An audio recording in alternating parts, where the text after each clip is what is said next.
problemas, vidas sejam poupadas, né? Então, um caso que vocês devem se recordar bastante aí, eram das empresas que faziam testes de creme, né, de produtos, de cosméticos aí em animais. E hoje, né, esse tipo de processo é proibido em alguns países, há regras aí bastante duras em cima disso. Acho que vocês viram, inclusive, algumas empresas, né, que foram fechadas, que utilizavam aí cachorros de raça, né, beagles, tal, aí para esse tipo de teste, tá?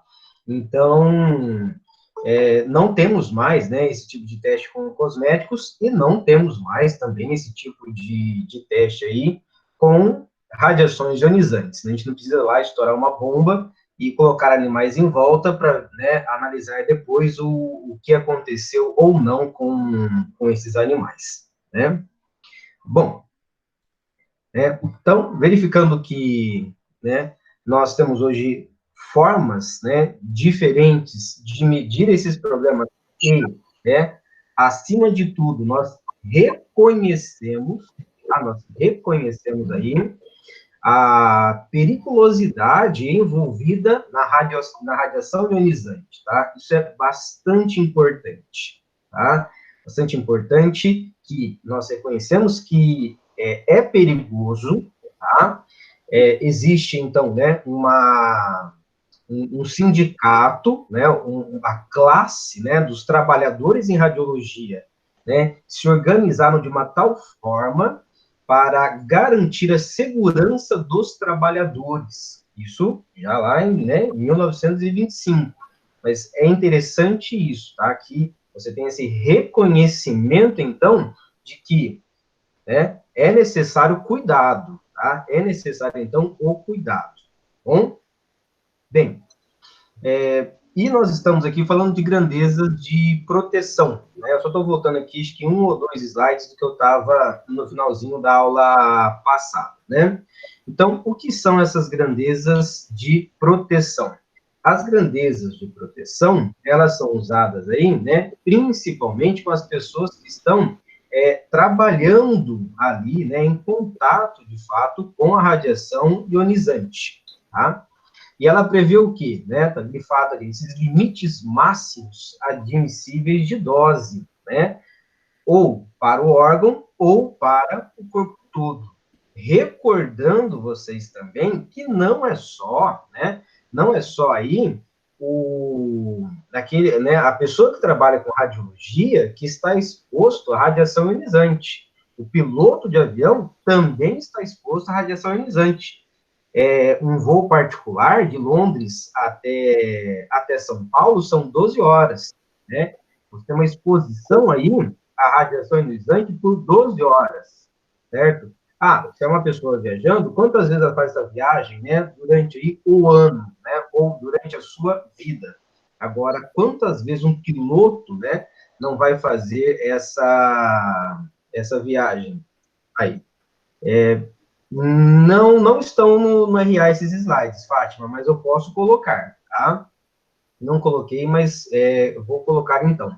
Eu faço em PDF, daí fica bem levinho e vocês podem estudar depois, tá? Lembrando que as avaliações estão aí, estão chegando, né? Então é bastante importante. Bem, então é necessário que verifiquem-se limites aí de dose, tá? Só que quando a gente fala desse limite, eu tenho que ter em mãos algumas coisas, né? Existe, então, aquela dose, tá? Essa dose equivalente aí, né? Eu posso analisar ela com base aí no poder de ionização dela. Esse poder de ionização é com base no ar, tá?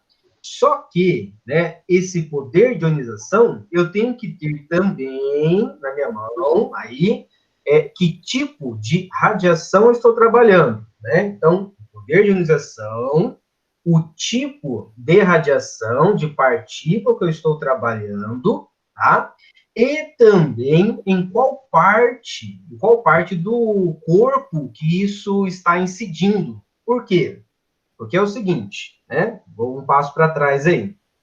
Cada radiação, né? Cada partícula tem um poder de penetração diferente, uma capacidade, né? Uma energia associada diferente. Não posso tratar as duas da mesma forma, tá? E cada parte do nosso corpo também reage de uma forma diferente a essa radiação toda, tá?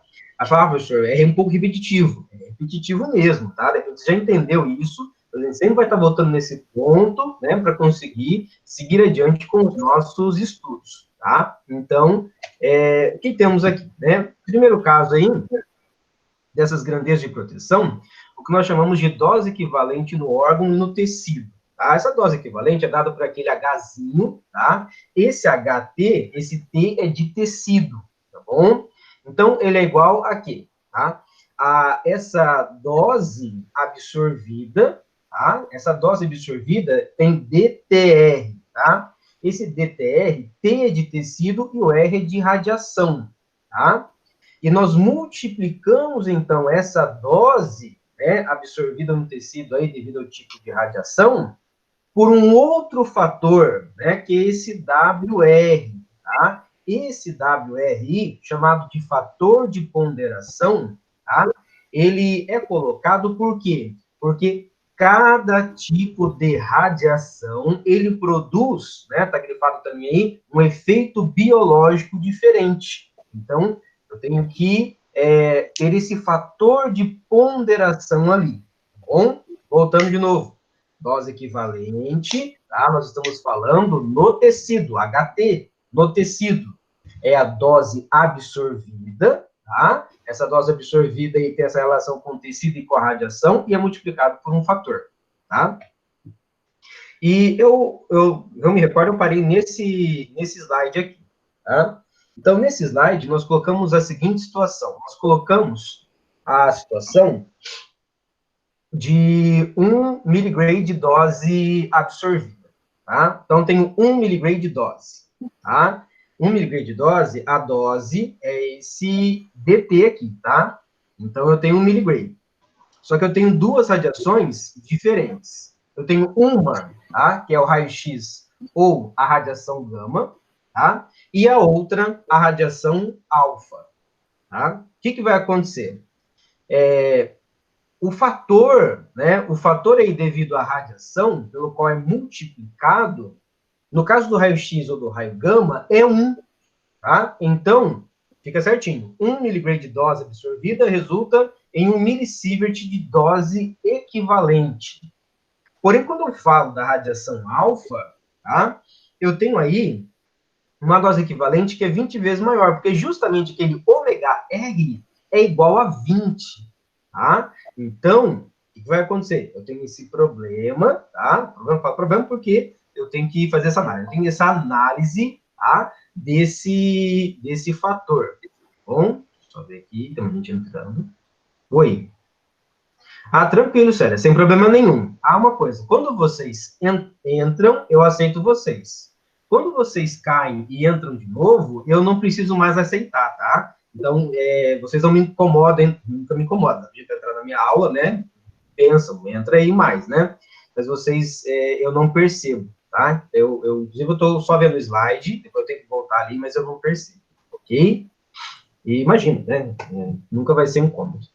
Tudo bem? Então, para que esse exemplo é colocado para vocês aí? Para a gente verificar que eu tenho que ter esse fator de ponderação, tá? Esse fator de ponderação da radiação, tá? Que a radiação aí, ela tem, né, diferentes danos. Tem um outro problema que a gente vai ver daqui a pouquinho, tá? Que o raio-x, apesar desse fator de ponderação ser igual a 1, né, o raio-x ou radiação gama atravessa a pele, né? Atravessa um pouco os ossos. Já a alfa não, né? Eu vou falar radiação alfa, porque depois a gente vai ver que não está muito correto. Acho que vocês até vão, né, já estão aí tipo, professor, já aprendeu numa outra aula aí que não se fala radiação alfa, não está totalmente correto, mas é verdade, né? O poder de penetração é diferente. Então, por que eu estou comentando isso com vocês? É que esse estudo do quão, como se diz, do quão perigoso, do quão prejudicial que vai ser a exposição tá, de uma pessoa à radiação ou algo do tipo, ela é muito difícil de ser mensurada, tá? É muito difícil de eu dizer assim, tipo, não, eu vou fazer um servicinho ali, vou fazer um serviço lá no aparelho que emite radiação ionizante, mas é tranquilo, ó, pelos meus cálculos aqui, eu vou ali, eu consigo né, desafrouxar uns 5, 6 parafusos, apertar 2, 3 botões, eu vou sair assim, vou sair sem um dedo, mas do resto tá tudo tranquilo, tá? Então é difícil de você dizer que é exatamente dessa forma, tá? Quando eu tenho algo que é muito difícil de você, né, fazer essa medição, tá? Nós então colocamos limites, nós colocamos proteções, fatores de proteção, tá? É o que a gente está observando agora com o isolamento social, tá? Oi? Porque o que acontece? Professor, mas será, né? A gente não poderia apertar a mão uns dos outros? Poderia, claro que poderia, né? Agora, o problema é o seguinte, tem gente que costuma lavar a mão, né? E tem gente que não. Tem gente que não lava a mão nem quando sai do banheiro, né? Então, para evitar esse tipo de situação, daquele que vai lavar a mão após um aperto de mão ou não, né? Inclusive, de repente, se você lava a mão logo em seguida, aqui no Brasil, pelo menos, a gente pode se sentir até incomodado, né? Tipo, nossa, que nojento, né? Apertou minha mão e passou álcool gel depois, né? Mas a gente percebe hoje que é uma questão de etiqueta, de saúde, né? Uma questão sanitária, mas entende que eu coloco esse limite de não apertar a mão porque eu não sei do outro, né? Eu não sei do organismo do outro, né? Da atitude do outro. Semelhante à questão, professor, né? O senhor acha que 1 metro já não é o suficiente de ficar longe um do outro? Tem que ser 2 metros? Então, entende? De repente, 1 metro daria, mas como? Né? Eu tenho uma situação tão complexa, né? Que a pessoa pode espirrar, ela pode não conseguir segurar esse espirro, ela pode falar cuspindo, né? Jogando muitas gotículas para ser um pouco mais educado. Então, assim, 2 metros, puxa vida, se tiver a 2 metros, a pessoa conseguir ainda, né? Jogar uma partícula em cima de você, vai azar, né? Então, você tem essa situação da proteção. Você coloca fatores aí, né? Um pouco maiores pela dificuldade em analisar o risco, tá? É uma dificuldade nisso. E nós verificamos também algo que nós chamamos de dose efetiva, tá? O que é dose efetiva? A dose efetiva, ela já faz uma análise do corpo todo, tá? Nessa análise do corpo todo, por quê? Porque cada região do nosso corpo tem uma sensibilidade diferente, tá? A radiação. Então, da nossa equaçãozinha, tá? Toda lá, então, a dose efetiva é dada pela letra E, esse outro E esquisito aí, que parece um M meio deitado, né? Na verdade, um sigma, ele representa o somatório, quando nós queremos somar alguma coisa, tá? E ele é, então, a dose equivalente vezes um outro fator agora. Que fator que é esse, professor? Esse é o fator de ponderação do tecido, ou do órgão. Ah, por quê, professor? Porque cada tecido e cada órgão tem uma resposta diferente à radiação, uma sensibilidade diferente, tá? Lembrando sempre, pessoal, que tudo isso aqui também é baseado em dados estatísticos, como eu disse para vocês. É uma questão, assim, sabe, como se fala, de erro, de acerto, né? Você vai lidando com isso, percebe que, né, algumas pessoas passam muito mal, você diminui um pouco, mas agora não está sendo tão efetivo, sabe? Você vai ali por tentativa e erro. Professor, tentativa e erro em medicina, pelo amor de Deus, hein? É difícil, né? É o que a gente está verificando com o Covid-19, né? Qual que é o grande problema do Covid-19? Professor, não tem remédio suficiente? Olha, remédio, digamos que tem. Agora, em qual dose a gente vai colocar esse remédio, né? Acho que vocês estão estudando, né, um pouquinho, vendo, né, sobre a questão do Covid, que um problema que existe, às vezes não, né, que existe da pessoa infectada, do organismo lutando contra a doença, é que o próprio organismo libera toxinas, e essas toxinas acabam por prejudicar, né? Então, você tem uma situação, né, do indivíduo, né, do nosso corpo ali, nessa luta, né, para acabar com a doença, ele literalmente taca fogo na casa para matar um rato, né? Como já não é mais fácil matar o rato, então, como ele não sabe localizar, ele taca fogo na casa inteira, né? Que é o que acontece aí, né, com os anticorpos. Então, você tem esse problema que o Covid causa um problema, sim, ok, mas você tem também o próprio corpo na luta, ele também libera toxinas, e como é novo, né, as reações são todas novas, qual remédio você vai colocar? Porque você coloca muito remédio também, lembra lá da dose? Muito remédio é veneno, tá? Pouco remédio é água de batata, né? É uma coisa de tomar um copo de água com açúcar, não vai ter efeito nenhum, né? Tirando que fosse diabético, né? Não vai ter efeito. Então, esse é o problema. Quando você não sabe exatamente, né, lidar, trabalhar ali para matar aquilo, você tem e um outro problema, né? Eu tenho um primeiro problema que é, né, o quanto de dose eu devo colocar de remédio. Falando do Covid-19 mesmo, né? Eu tenho um outro problema que cada organismo reage de um jeito. Tem organismos mais fortes, organismos mais fracos, tem organismos em idade avançada que resiste, tem organismo que na mais tenra juventude não resiste, tem indivíduos que passam como se nada tivesse acontecido, que são os assintomáticos, né? Então, perceba toda a complexidade, tá? Falando de algo que está bem próximo da gente, e essa complexidade, ela também existe, no caso, né, do trabalhador, daquele que trabalha diretamente com a radiação ionizante, tá? Então, professor, mas será que eu não poderia, né, trabalhar umas 5 horas por dia? De repente poderia, mas trabalha 4 horas por uma questão, né, de segurança, né? Trabalhou 7, de repente não sobreviveu muito, né? 4 sobrevive. Tá bom assim, né? 6 vezes 4, 24 horas semanais ali, tá um bom horário, né, uma boa carga horária para quem trabalha com algo que causa tanto dano e é tão difícil de fazer análise, tá? E você percebe dessa questão, né, da dificuldade, quando eu falo para você, você fala assim, professor, é a impressão que não, né? Mas veja só, essa é uma tabela, né, de um órgão internacional, tá? Que coordena isso, essa questão, lembra lá, criado em 1925, coordena toda essa questão das doses em radiologia, e perceba a variação que existe em alguns órgãos daquele fator do tecido, né? Então, em 1977, o fator de multiplicação das gônadas era 0,25. Professor, o que será que aconteceu?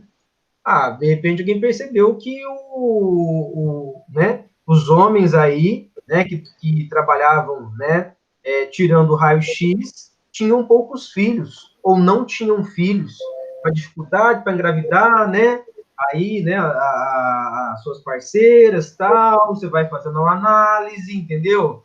E vai verificando, hoje caiu para 0,08, né? Uma analisada na queda que você tem. Tá? A questão da mama, né? Olha a oscilação, né? De 0,15 passa para 0,05, depois retorna para 0,12, né? Então, lembrando que o câncer de mama, né? Faz muitas vítimas aí, né? Mulheres e homens também, né? Até homens nessa história aí. Inclusive, a questão radiológica é muito importante para o diagnóstico, né, da doença, e a inteligência artificial, então, gente, ela entra no câncer de mama, né, a questão dos cálculos aí de uma forma, sabe, assim, é fantástico, porque ele vê lá um nódulo pequenininho, tá, e se ele faz um exame de um ano para o outro, ele já consegue verificar aí a taxa de crescimento, a análise, fala, ó, qual vai ser ou não a evolução. Então, a inteligência artificial nessa questão de crescimento de tumores aí, né, ela é muito interessante, tá? É um ramo que vocês podem entrar, gente, que é um ramo fantástico, tá?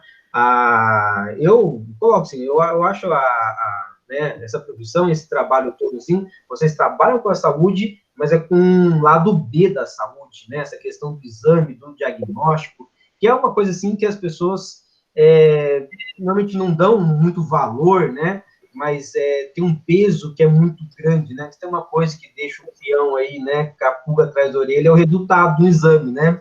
E quanto mais apurado é esse resultado desse exame, melhor é, né? Mas perceba, então, que né, a mama tem essa, né, essa curva, já a medula óssea permanece a mesma, né? Alguma evolução ali na tireoide, né, nos ossos. Então, o que eu quero que vocês percebam aí, tá? É que é tentativa e erro, tá? É tentativa e erro. Por isso que é tão importante, né, a proteção, tá? A proteção é importante, por quê?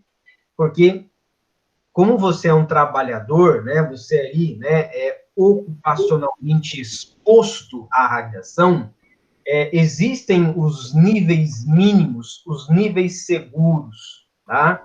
Mas, gente, isso aí né, é uma coisa arriscada, né? Então, assim, não vou dizer que não há limite seguro, né? Há um limite seguro, mas não há como você dizer que não vai causar dano. Isso é algo que a gente não tem controle, tá? Há um nível seguro, estatisticamente falando, né? Olha, para a maioria das pessoas, para a maioria dos trabalhadores, mas, olha, fatalmente você foi um escolhido, deu errado, né, no seu turno, tá? Então, por isso que é importante aí que exista proteção, tá? Tem que proteger, já. Proteger como, professor? Como que nós vamos proteger, tá? Bem, há três coisas, né? Há três fatores de proteção: tempo, distância e blindagem, tá? Essas três coisas são extremamente importantes. Na aula de hoje, eu vou falar mais da parte teórica, tá? Nós estamos entrando nessa fase, né, de avaliação, parte teórica. Semana que vem a gente bate uma revisãozinha, né? Na outra semana já entra a avaliação, muito provavelmente. Então, teórica, quando voltarmos, tá? Pós-prova, presencialmente ou não, aí eu entro com alguns cálculos com vocês, tá? Inclusive, a pesquisa de hoje envolve alguns cálculos, mas eu vou trabalhar mais com a parte teórica, tá? Desse assunto aqui, tá? Desse assunto exatamente. Então, em proteção radiológica, eu tenho essas três coisas, tá bom? Fator tempo, né? Como que eu lido com esse fator tempo, tá? Bem, lembra lá, né? Eu comentei com vocês um tempo atrás, desde que eu na aula passada mesmo, do Matrix, né? O cara levava um tiro ali e ele conseguia, né? O Neo, né? Aliás, né? Quem assistiu Matrix, né? Porque eu já cheguei numa idade, né? De perguntar quem assistiu Matrix e o pessoal falou assim: nossa, professor, esse filme antigo, né? Meu Deus, né? Aqueles filmes velhos, né? Que a pessoa, né? A gente fala filme cult, né? Meu pai falava desse filme aí, né? Nossa, marcou época, né? A gente tá falando de um filme de 20 anos atrás, quase. Marcou época mesmo, né? Então, o Neo, né, no filme, ele consegue desviar, né, de um tiro ali, mas na radiação, gente, não tem esse tempo, tá? É um décimo do décimo do décimo de segundo, tá? Décimo de segundo é uma piscada, entendeu? A radiação ionizante aí, a velocidade dela é 95% da velocidade da luz, tá? Então, assim, pensa que a luz, para sair da Lua e chegar até aqui, demora 1 segundo, tá? A gente, com foguete e tudo, demora 3 dias. Então, não vai rolar você ligar e desviar, tá bom? Então, por conta disso, eu tenho que balancear esse tempo, tá? Vou balancear esse tempo aí, em qual sentido, né?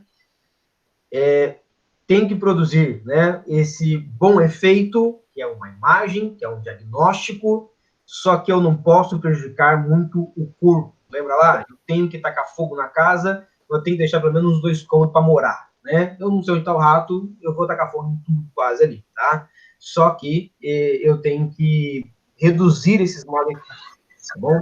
Quando a gente fala da questão do tempo, né, pode parecer uma coisa assim, bastante, né, como se diz, clichê, né, que a pressa é inimiga da perfeição ali, né, que a pressa, ela pode atrapalhar, mas a gente está colocando situações que, né, muito paciente, muita gente reclamando, fantástico, né, o trabalho com saúde, o retorno que você tem, né, e você vê pessoas curando, né, sendo curadas, pessoas ali lutando com a vida e vencendo, é maravilhoso. Só que é muito trabalhoso, porque também você tem pessoas que sabem que estão caminhando para um estado terminal, sabem que estão numa situação assim de muito estresse. Então, todo esse estresse, toda essa impaciência vai cair em cima, né, do tecnólogo, né, do profissional que está ali, né, são 5 minutos apenas, mas, né, vamos colocar assim, nem dá isso, mas não é só aqueles 5 minutos, né, é um dia todo, e, então, sem pressa, sem pressão, né, sem ceder a tudo isso, tá? Essa é a questão do fator do tempo. É você se expor o mínimo possível e o paciente também se expor o mínimo possível. Esse fator de proteção não é proteção só para o trabalhador, é a proteção para o paciente também, tá? É acalmar o paciente antes dele ser colocado ali na mesa, né? É dar a instrução correta, né? Isso é responsabilidade do tecnólogo, tá? Do profissional. É ele que tem que fazer isso aí, né? Colocar ali de forma correta, acalmá-lo, né? Para que ele não se mexa, ter paciência, né? Pode ser uma criança, eventualmente, tá? Conversar com o pai dessa criança, tá? Então, tudo isso acontecendo, por quê? Quando eu penso a questão do tempo, eu nem toco muito no profissional no sentido da saúde dele, né? Apesar de que, né, ele vai trabalhar com radiação ionizante o dia todo. Mas é a pessoa ser exposta aí, né, de maneira, não digo indevida, mas desnecessária, né, desnecessária. Ficar tempo demais no exame que deveria ser rápido, tá? Então, é bastante importante, também coloquei ali a questão do planejamento, né? Então, é muito importante esse planejar, ter uma rotina, né, quando falamos aí em algo que envolve radiação ionizante, tá? Bem, fator tempo, ok, né? Próximo, né, que fator importante para a gente é a questão da blindagem, tá? E aqui eu coloquei para vocês, né, lembra sempre, eu prefiro explicar o que é antes do que, né, surgir a dúvida depois, ou falar assim, como vocês não sabem disso, né? Então, o que é o meio transparente? Né? Ali está, né, o globo terrestre e, né, ali considerada esférica, se alguém considere plana, considere não quadrada, né? Então, o que vai acontecer? Tem um globo terrestre e ali uma plaquinha na frente, né? Essa placa transparente. Você consegue enxergar perfeitamente o globo terrestre, tá? Gente, é brincadeira, tá? Da Terra plana. Vocês acreditam que do outro lado ali, tem uma plaquinha agora que é translúcida, tá? Translúcida. Passa só um pouquinho da luz. E, no terceiro, eu tenho uma plaquinha que é opaca, tá? Opaca, não deixa passar nada. Quando eu falo de blindagens, tá? Nós tocamos exatamente nisso, tá? O que nós queremos, professor? Eu quero uma parede, eu quero uma proteção física que seja opaca à radiação. Professor, e se ela for translúcida? Olha, rapaz, eu não quero pagar para ver, né? Eu não quero algo que deixe passar um pouco, barre um pouco, deixa passar um pouco. Transparente, então, nem quero, né? Só que perceba que, dependendo da radiação, a gente vai verificar ali, né? Ela entende alguns corpos como transparente, né? A radiação X, por exemplo, ela entende que que os tecidos do nosso corpo, uma boa parte é transparente, porque ela tem um poder de penetração que é muito grande, né? Já quando incide num material como chumbo, né? Ali é um meio opaco, mas tem a questão do tamanho também, né? Da espessura dessa blindagem, tá? E aí, lembra lá, volto lá na otimização. Vou colocar uma blindagem, mas, né, preciso colocar um método de proteção, um bunker, né, para resistir uma bomba atômica? Não, não exatamente, tá? Bem, seguimos. Blindagem, então, né? Falei do chumbo aqui, você já pensou, nossa, eu vou colocar chumbo para todo lado, né? Então, chumbo não é uma blindagem do tipo universal, tá? Depende. Cada tipo de radiação, cada tipo, né, de radiação ionizante, tem uma blindagem específica, tá? Bem, a radiação ionizante, ela interage com os átomos, tá? Então, eu tenho que verificar o seguinte, a densidade desse material, tá? Porque quanto mais denso, eu tenho mais partículas por metro cúbico, né? Por volume. E tem que verificar também a espessura, porque como você viu que eu falei em volume, né? Então eu estou pensando no tridimensional. Eu tenho que ter bastante moléculas, mas enfileiradinhas. Dentro eu tenho uma folha de chumbo de 1 milímetro só, né? É denso, mas vamos colocar um pouco mais de milímetros, de centímetros aí, porque daí eu vou quebrando essa energia cinética, tá? Pense aí, é uma energia cinética. Pense que essa blindagem, gente, é igual quando você tem um carro aí e ele está andando num asfalto, tá? Está andando no asfalto e do asfalto ele cai na terra ou ele cai na areia, sabe? Você vê assim que ele não consegue, né, ter a mesma velocidade, já enfrenta ali uma dificuldade maior, tá? Para conseguir andar. É o que nós percebemos, quem assiste Fórmula 1, né? Na caixa de brita, né? Então, por que você coloca aquelas pedras? Porque o carro sai da pista e quando vai nas pedras, ele enfrenta uma maior dificuldade ali, tá? Quem já desceu a serra já percebeu que em alguns lugares da serra tem uma caixa de brita de pedra que é imensa, né? Nossa, por que tem aquela área de escape? Aquela área de escape é para um caminhão. Um caminhão, quando entra ali, a 80 km por hora, ele para a alguns metros. Por quê? Porque a pedra tem uma densidade e uma espessura suficiente para parar um caminhão de algumas dezenas de toneladas, tá? Então, isso é blindagem. Mas, evidentemente, para cada situação, se eu quero parar um carro de Fórmula 1, eu basta ter uma pedrinha ali do lado, né? Ou uns pneus. Se eu quero parar um caminhão, então, né, eu tenho aí alguns metros, né? Tem 10 metros quase de pedra e a profundidade aí, né, às vezes de meio metro de pedra, tá? Eu estou parando um caminhão de toneladas. Bom, então, cada tipo de radiação ionizante tem uma blindagem específica, porque cada blindagem tem aí uma eficiência maior ou menor. Bom, quando falamos, né, de radiação gama ou de raio-x, chumbo é legal, tá? Chumbo é bacana, concreto também, tá?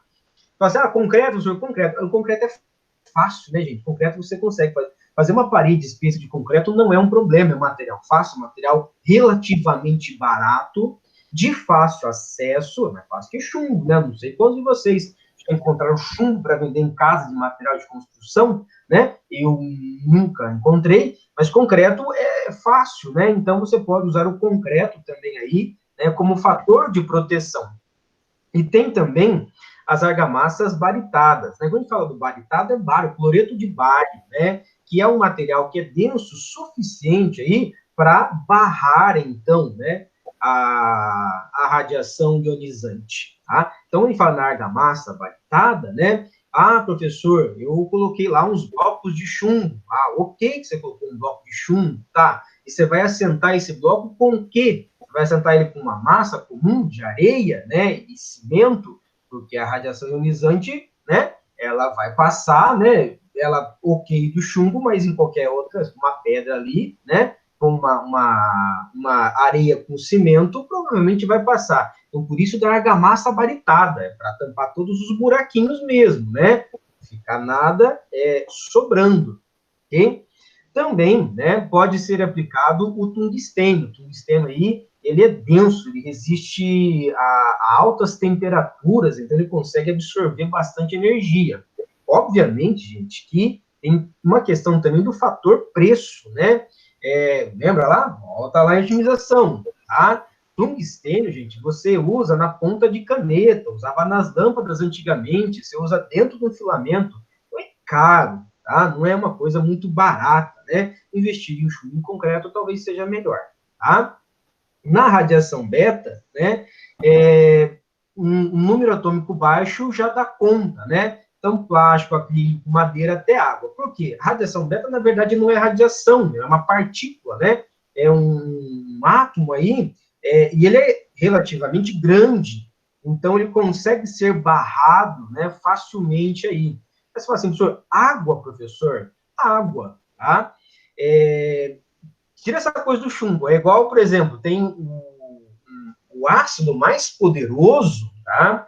Que é o ácido sulfídrico, ele corrói o vidro, tá? Então, quando você pega lá o seu carro, tem uma marcaçãozinha ali, sabe? Né? Como se diz? Esqueci do número do chassi, né? Que em todos os vidros tem lá o número do chassi, que vai dizer que aquele vidro lá é original de fábrica, tá tudo direitinho. Aquilo é feito com ácido sulfídrico, tá? Acho que é H2S. Então, puxa vida, você tem um ácido que corrói o vidro. Tá, professor, como é que eu vou transportar esse ácido, então, né? Se corrói o vidro, então, assim, a parafina consegue parar ele, tá? A parafina, que é usada para nêutrons, consegue. Então, você pega, assim, um pote de vidro, reveste ele com parafina, pronto, ele não vai corroer, né, a parafina, tá bom? Então, nem sempre o material mais pesado mesmo aí, né, denso, como a gente pensa no chumbo, ele é a melhor escolha, tá? Tem que fazer uma análise de cada um. Para a radiação alfa, por exemplo, você tem uma partícula maior que a beta ainda, tá? Bem grande, e uma folha de papel consegue barrar a radiação alfa, que não é uma partícula, né? Ar, alguns centímetros de ar já conseguem barrar uma radiação alfa. Então, assim, para cada tipo de radiação, há uma blindagem específica, tá bom? Seguindo o jogo, então, né, com algumas imagens. Imagina, eu coloquei, né, das radiações, entre aspas, então a alfa é uma partícula, com 2 prótons e 2 nêutrons, ok? Isso é a partícula alfa, né, seria quase um átomo de hélio, velocidade de 20 mil quilômetros por segundo. Então, não vai dar para a gente desviar mesmo, tá? Beta é um elétron, tá? Seria um elétron aí. Então, só que um elétron sem massa e possui uma carga aí 95% da velocidade da luz, tá? Alfa e beta são partículas. Gama, aí sim, gama é uma onda eletromagnética, velocidade igual à velocidade da luz. Então, meu irmão, a radiação gama é o mais forte aí, tá bom? Falando um pouquinho, né, dessa questão da penetração, então, papel barra partícula alfa, alumínio barra partícula beta, e chumbo, né, vai barrar aí a radiação gama, vai passar pelo papel e pelo alumínio, sim, com certeza, tá? Depois, nos slides aí, quando eu colocar lá, vocês leem melhor isso aqui, tá? Eu só queria finalizar a aula, senão eu não consigo, tá? Fala sobre os danos, tal, aí, das partículas, tá bom? Acho que vocês viram também nas matérias, mas fica de tarefinha você analisar o slide 14. Vou até anotar aqui, né? Porque eu esqueci de anotar a tarefa de vocês, né, gente? Puxa vida! Imagina a tristeza de vocês, né? De não ter o que fazer na minha disciplina, né? Nas outras, misericórdia, né? Então aqui, blindagem, né? Tijolos de chumbo, né? Em forma de prisma aqui, tá? Professor, por que em forma de prisma? Lembra que eu falei da questão da massa, né? Que ele podia passar? Se ele é em formato de prisma, gente, ela não consegue... Ó, a radiação vai vir em linha reta. Ó, ela vem aqui, ó. E ela bate aqui, ó, ela passa aqui e passa aqui. Ela não consegue entrar, a não ser que esse esteja usando, né, o raio-x aí de desgueio, né? Mas entende? O tijolo prismático aí, ele ajuda a barrar a radiação que passa por ali. Aliás, que não vai passar, né? Aqui, então, blindagens de acrílico, né? Para as partículas beta.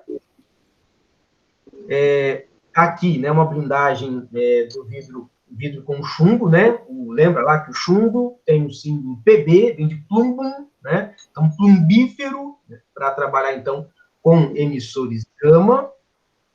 Aqui um armário de inox, né? Que também é um material aí, o aço, o alumínio, são materiais que ajudam, né? A blindar, né? E aqui eu coloquei alguns corações que isso aqui vai fazer parte, né? Já faz parte da vida de alguns, né? Mas vai fazer parte da vida de vocês, né? Vocês vão né, estar atrás daquela janelinha durante algum tempo, né? Bem, então Então, isso aqui é uma sala de raio-x, né? Comentando aqui um pouquinho sobre a distância. Distância é o nosso terceiro fator de proteção, tá? Então, é o seguinte, manter-se distante, uma certa distância é importante porque tem o fator geométrico e o fator de blindagem. Fator de blindagem, se você está um pouco mais longe, tá, de uma fonte emissora de radiação ionizante, você tem mais ar. E o ar, ele consegue barrar, né? Vocês viram lá que ele barra a partícula alfa, por exemplo, tá? Então, se você está um pouco mais distante, você aumentou a sua blindagem de ar, tá? Então, manter uma distância é algo interessante, é algo importante, tá? E outra coisa que vai acontecer, vocês já devem ter percebido, que às vezes você está do lado de uma torre de celular, tá? Está do lado do celular. Aí você caminha, sei lá, cata um carro, vai algumas quadras para frente e o sinal cai.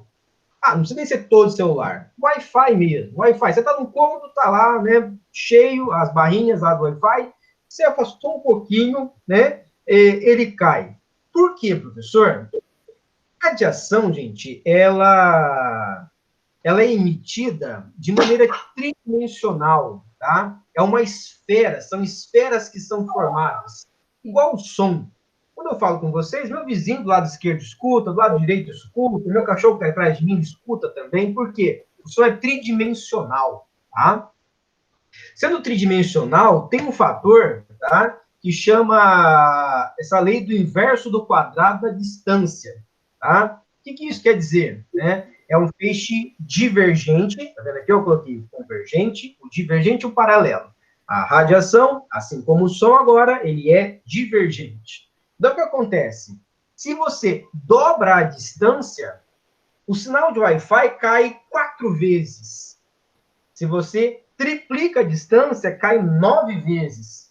É por isso que o sinal cai de uma vez e precisam de repetidores. Nossa, professor, eu fui para São Paulo um tempo atrás, aí, de busão, não sei e tal, e meu celular descarregou todo. Por quê, professor? Ah, depois se comunicando com as torres ao longo do caminho. O que são essas torres, professor? São torres repetidoras de sinal. O sinal vai se perdendo, gente, tá, ao longo do caminho, ok? Mesmo que ele utilize a ionosfera, então precisa de um repetidor, porque dobrou a distância, o sinal cai 4 vezes do anterior. Tá, professor? Em português bem claro, isso quer dizer o quê? Quer dizer o seguinte, ó, olha essa imagem aqui, tá? É a mesma pessoa, dá a impressão, né, por ilusão de ótica, que a outra pessoa é menor. Mesma pessoa, do mesmo tamanho, mas o fato dela dobrar a distância ali, ela já evita, né, que uma parte da radiação chegue até ela. Tá percebendo que a pessoa no ponto A, né, 100% ali chega nela, torado nela. 100% não, que é tridimensional, nananana, mas essa parte amarela, você entendeu o que eu quero dizer? Acho, né? A parte amarela chegou, 100%.